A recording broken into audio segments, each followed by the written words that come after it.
Hello అండి, ఈరోజు బొంబాయి రవ్వతోటి బొబ్బట్లు చేస్తున్నాను.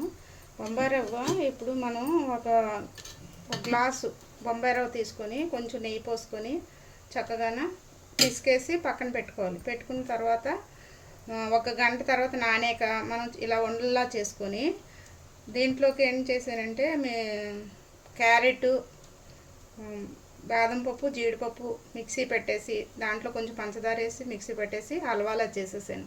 అంటే పిల్లలు ఇట్లాగా తింటారు, అందుకనే ఇట్లా చేశారనుకోండి పిల్లలు కూడా ఇష్టంగా తింటారు. మీరు ఇప్పుడు నేను దేవుడు వెంకటేశ్వర స్వామికి నైవేద్యం చేస్తున్నాను. ఒకసారి మీకు కూడా ఇట్లా చూపిద్దామని. ఇది బొంబాయి రవ్వ అండి, చూడండి. మైదా పిండి పిల్లలు పెట్టకూడదు అంటున్నారు కదా, అందుకని బొంబాయి రవ్వతో చేస్తున్నాను. ఇది ఇట్లా చేసుకుని మనం ఈ మధ్యలోని ఇది క్యారెట్, బీట్రూట్ కూడా వేసుకోవచ్చు. క్యారెట్, బీట్రూట్, బాదం, జీడిపప్పు పిల్లలు తిన్నారు మనం చేతికిస్తే కనుక ఇట్లాగ హల్వాలా చేసేసి చక్కగా మిక్సీ పట్టేసి క్యారెట్, బీట్రూట్, బాదం, జీడిపప్పు, పంచదార, ఒక యాలక్కాయ వేసి మిక్సీ పెట్టి దాంట్లోనే ఒక 3-4 స్పూన్లు నెయ్యి వేసుకొని చక్కగా మనం దాని దగ్గరికి హల్వాలాగా వచ్చాక దగ్గరికి అయ్యాక చక్కగా ఇలా తీసేసుకోవాలి. చూసారా ఎలాగొచ్చిందో? ఎట్లాగ వచ్చేసిన దాన్ని ఉండలు చేసేసుకొని మనం దీంట్లో పూర్ణం పెట్టేసుకొని ఇలా నొక్కేసుకోవడమే. ఇట్లా నొక్కేసుకొని వేసేసుకోవడమే. ప్రతి శనివారం నేను వెంకటేశ్వరంకి నైవేద్యం చేస్తాను కదా, ఈ వారం ఇచ్చేసాను. ఇది పిల్లలకి మైదా ఎక్కువ పెట్టకూడదు అంటున్నారు కదా, ఒకసారి మీకు చూపిస్తామని ఈ వీడియో చేస్తున్నాను.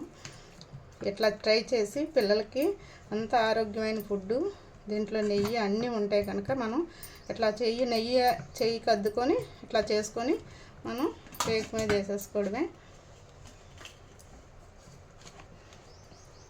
ఇదండి ఎలాగొచ్చేస్తుంది చూడండి.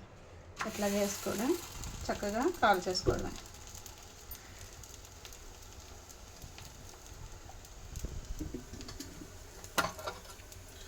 నెయ్యి వేసుకుంటే బాగుంటుంది. నెయ్యి ఇలా పోసుకొని చక్కగా మనం కాల్చుకుంటే, హైలో కాకుండా కొంచెం సిమ్లో పెట్టుకొని కాల్చుకోండి. ఏంటంటే పిల్లలు ఇప్పుడు మైదా ఎక్కువ తినకూడదు అంటున్నారు కదా, ఇదిగో దీంతో కూడా వస్తుందని మీకు చూపిద్దామని. బొంబాయి రవ్వతో కూడా, కొంతమంది బొంబాయి రవ్వ అంటారు, కొంతమంది గోధుమ రవ్వ అంటారు. గోధుమ రవ్వ అంటే ఎరుపుది వస్తుంది, సుజీ రవ్వ అంటారు దీంట్లోనే, కానీ వైట్ రవ్వ. చూసారు,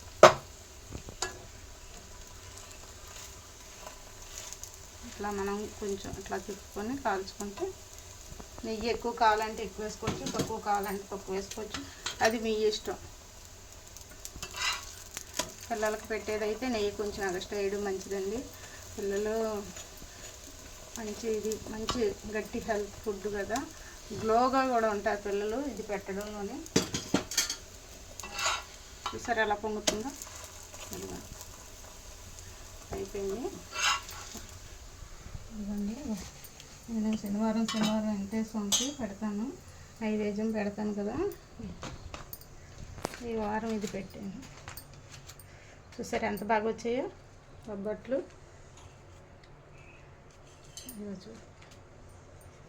ఇట్లాగ చక్క హల్వాలా చేసేసుకోవాలి మనం. ఇట్లా చేసుకొని పెట్టుకోండి పిల్లలకి. నేను స్వామివారి కనుక కొంచెం ఒక పెద్ద టీ గ్లాస్తో పోసాను. మైదా వేయకుండా గోధుమ రవ్వ ఒక టీ గ్లాస్ వేసి 3 స్పూన్లు నెయ్యి వేసి శుభ్రంగా కొంచెం పాలు కానీ నీళ్ళు కానీ వేసి పిసికి ఒక గంట పక్కన పెడితే మనకి మైదాలాగే జిగురుగా వస్తుంది. అప్పుడు మనం చక్కగా ఇది అదే నానే లోపల మనం ఈ హల్వా చేసి పక్కన పెట్టేసుకొని, అప్పుడు నానాక మనం ఉండలు చేసుకొని ఇట్లా చేసేసుకొని మనం రేకు మీద కాల్చేసుకోవడమేనండి. నూనె కూడా అవసరం లేదు. అట్లా చేసుకోండి, బాగుంటుంది. నేను స్వామివారికి సమర్పించేటప్పుడు తులసి దళం కూడా పెడతాను. ఈ వారం నైవేద్యం ఇదండి. పిల్లలకి వీలైనంత వరకు మీరు ఎట్లా చేసి పెట్టడం చాలా మంచిది. హెల్త్ ఇంట్లో చేసి పెట్టింది మన పిల్లలకి మన చేతి చేసి పెట్టింది మనకు అదే తృప్తి. మీరు కూడా ఎట్లా ట్రై చేయండి.